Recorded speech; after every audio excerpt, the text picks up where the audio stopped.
Hello, it's Heather Hoffman, and I'm here to show you how I like to layer pattern paper together. I'm addicted to pattern paper, and I like to use different layers together. I keep all my pattern paper pads and the scraps all kind of in the same pad where it came in. I sometimes mix manufacturers, but I found that my favorite is to just, even if I use two different paper pads of different collections, I still like to most frequently stick with the same paper manufacturer. I just find that the colors always seem to work fairly well together.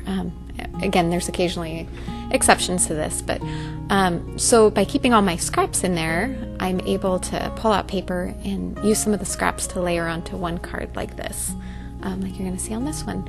And as I laid it out to begin with, you can see you can lay it all straight so that there's no twist or turn to it, but I kind of like to have the layers kind of all wonky and going every which way. And on this particular card, I've also tucked a doily on there. I get my doilies off of Etsy. This one is a 6-inch, so I'm sorry, take that back, a 5-inch doily. So I usually have to trim off some edges of it. But once I kind of have a layout I just start slowly adhering the layers, and you'll notice some of this one hangs off the side. I often do that and then just grab my paper trimmer to trim off the edges. You can turn it over and use scissors to cut from the back if you can't easily line up. I can see the spot right where my blade cuts, so it's easy for me to line up and get those layers trimmed off straight.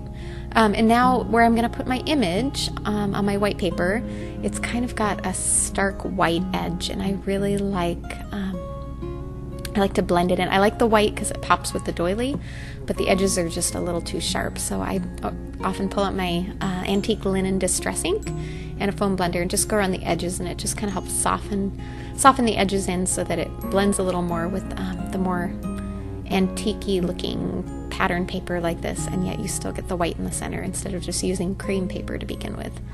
And I had to pull out a bigger block there for my image because it was a little too wide for the ones I had on hand. And on this particular card, I decided not to color the images. You easily could. You'd want to use different ink than I'm using here. I'm using my favorite for just outline or sentiment stamping. It's Versamark, and it always gives a nice, good, dark impression, which I love.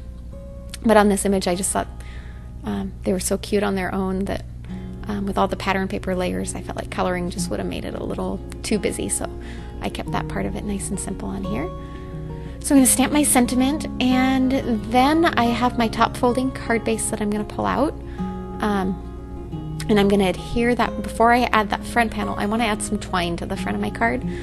You could wrap it around just that front panel before adhering to your card, but I found that makes the paper curl and it messes with the adhesive. My favorite way to do it is to wrap it around the whole front of the card. I know some people prefer to just wrap it around the front panel. My preference is to wrap it around the entire card base. Just make sure you open your card first. I've wrapped it around the entire card and then had to disassemble my card so that I could redo it so my card would actually open. But I like to just cut off a big long piece, tie it in a quick knot over in the corner, and then before I actually tie my bow, I'm going to add that front panel with my images. That way I can just make sure that the bow is over to the side enough that I have enough space to put it. And I'll attach that front panel with foam adhesive. That leaves room for the twine back behind there, again without it bunching up, just from having the texture underneath there. If you try to adhere it straight down, sometimes it'll peel up a little. And I may be a little bit of a perfectionist, but I just like giving it that space back behind there, and the foam tape works really well to do that. So I'm going to put that on, and as I put it on there, I can see that where I have my everything lined up for my bow is just about right. So I'm going to tie my bow to finish that off. And there you have a nice simple card with lots of layers. After I turned off the video, I did kind of use my fingers to curl up the edges of the doily and the pattern paper and the top layers. Again, it just gives that little extra bit of dimension. With all that pattern paper, it lets it all shine really well on its own. Thanks so much for coming by. I hope you enjoyed. Have a wonderful day.